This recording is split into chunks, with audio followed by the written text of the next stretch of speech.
स्वागत है। मैं हूं पूजा वर्मा। बीते दिनों सदन में पास हुए कृषि बिल को लेकर लगातार विपक्ष सरकार पर निशाना साध रही है। इसी सिलसिले में जाप के कार्यकारिणी अध्यक्ष रघुवेंद्र सिंह कुशवाहा ने सरकार पर हमला बोला है। उन्होंने कहा है कि सरकार ने जो ये बिल पास किया है वो किसानों के विरुद्ध है। किसानों के हित का सरकार ने नहीं सोचा है। पूरे हिंदुस्तान की 70% से ज़्यादा लोग कृषि पर निर्भर हैं और कृषि यहाँ लोग मजबूरी में करते हैं।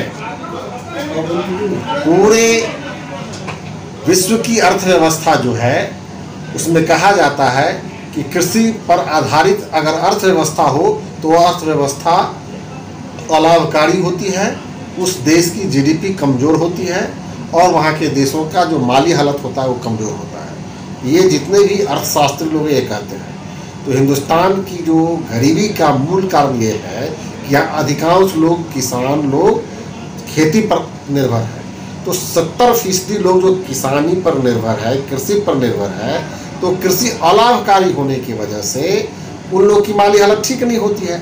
अब सरकार एक और उन लोगों के ऊपर में बम फेंक रही है कि इन तमाम जो नया जो बिल आया है इसमें किसान लोग और बेघर और बेरोजगार हो जाएंगे। पहले क्या होता था कि छोटे लघु किसान सीमांत किसान होते थे तो वे लोग अपनी ज़मीन पर अपना साग सब्जी चावल धान उपजा करके काम भी कर रहे थे। अब ये क्या करेंगे कि स्पेशल एग्रीकल्चरल जोन बनाएंगे, किसानों की ज़मीन को लेंगे और उसको बोलेंगे कि हम सहकारिता फार्म से खेती कर रहे हैं। लेकिन वो सहकारिता कुछ नहीं होगा। वहाँ वो जो किसान है जिनकी ज़मीन वो लेंगे, उसमें मजदूरी के तौर पर काम करेंगे और उनको रोजी रोटी पर भी असर पड़ जाएगा। उनको 2 वक्त का 2 जून की रोटी भी मैसर नहीं होगी। तो क्या इससे महंगाई पे भी असर पड़ सकता है? बिल्कुल, महंगाई पर असर तो पड़ेगा ही। पहले क्या होता था कि किसान लोग जो चावल धान या गेहूँ मक्का बाजरा रबी फसल या सब्जी उगाते थे तो लोकल मार्केट में अपना बेच लेते थे। जब ज़रूरत होती थी बेचते थे और फिर उसके बाद उनको कुछ पैसा आ जाता था। लेकिन अब उनके पास तो वो तो मजदूर हो जाएंगे अधिकांश किसान। अब उनको बेचने का ही पावर नहीं रहेगा। वो तो ज़मीन दे दिए हुए हैं एग्रीकल्चरल जोन में। अब वो सीधे जो लोग उद्योगपति होंगे, जो पूंजीपति लोग होंगे, वो बेचेंगे। तब इनको गरीबी का सामना करना पड़ेगा और वो अपने महंगे दाम पर बेचेंगे। जिस तरह से आप आलू आपसे राजस्थान पंजाब हरियाणा का लोग यहाँ से आलू खरीद करके ले जाता है और मक्का खरीद करके ले जाता है और वहाँ से चिप्स कितना महंगा बेच करके हम लोग खाते हैं, या वो जो मक्के का जो भी बाई प्रोडक्ट बनता है वो कितना महंगा हम लोग लेते हैं। यहाँ से मक्का कितना सस्ता ले जाता है। ठीक उसी तरह से जितने भी कृषि के उत्पाद हैं वो हम लोगों से सस्ता में खरीदते थे पहले भी और महंगा में बेचते थे। अब तो हम लोग को बेचने का भी राइट नहीं रहेगा। हमारा ज़मीन ही चला जाएगा उनके इकोनॉमिक जोन में, एग्रीकल्चरल जोन में। तो फिर बड़ी मुसीबत आ रही है किसानों पर। किसानों के ऊपर में बड़ी वज्रपात होने वाला है।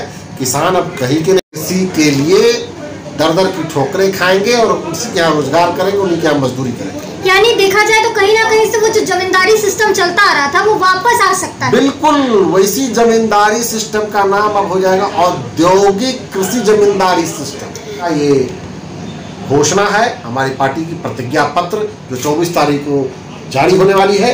उसमें इन सब सारी चीज़ों को विस्तार से हम लोग उल्लेख करेंगे जो कि आप लोग भी उसको समझेंगे बुझेंगे जानेंगे। कहीं ना कहीं बिहार में आज बेरोजगारी ज्यादा है और रोजगार के लिए उद्योग क्रांति की बहुत ज्यादा जरूरत है।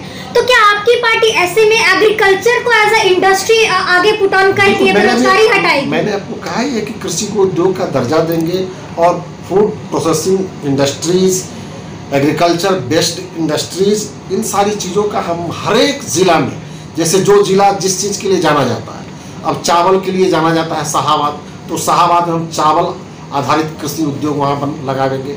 मखाना के लिए जाना जाता है दरभंगा मधुबनी, वहाँ हम लोग मखाना बेस्ट लगाएंगे। अब लीची के लिए जाना जाता है मुजफ्फरपुर, वहाँ हम लोग लीची के लिए लगाएंगे। रेशम के लिए जाना जाता है भागलपुर, वहाँ हम लोग वहाँ रेशम से संबंधित लगाने चीज़ के लिए। मक्का के लिए जाना जाता है सीमांचल वगैरह में, तो वहाँ मक्का से आधारित हम लोग उद्योग स्थापित करेंगे।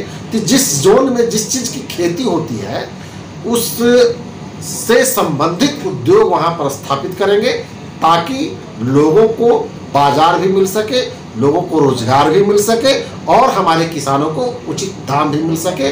कृषि को हम लोग लाभकारी बनाएंगे कृषि को बेनिफिशियल बनाएंगे ताकि किसान पूरा हैप्पी रह सके, खुश रह सके और गर्व कर सके कि हम खेती करते हैं तो किसी की चाकरी नहीं करते हैं और ये काम खराब नहीं है, गर्व के साथ कह सके कि किसानी जो है वो बहुत बेहतर काम है, हम इससे पैसा कमा रहे हैं और अपने बच्चों का अच्छा से परवरिश कर रहे हैं। फिलहाल इतना ही। तमाम ऐसी खबरों के लिए भारत सिटीज की YouTube चैनल को सब्सक्राइब करें और बेल आइकन दबाना ना भूलें।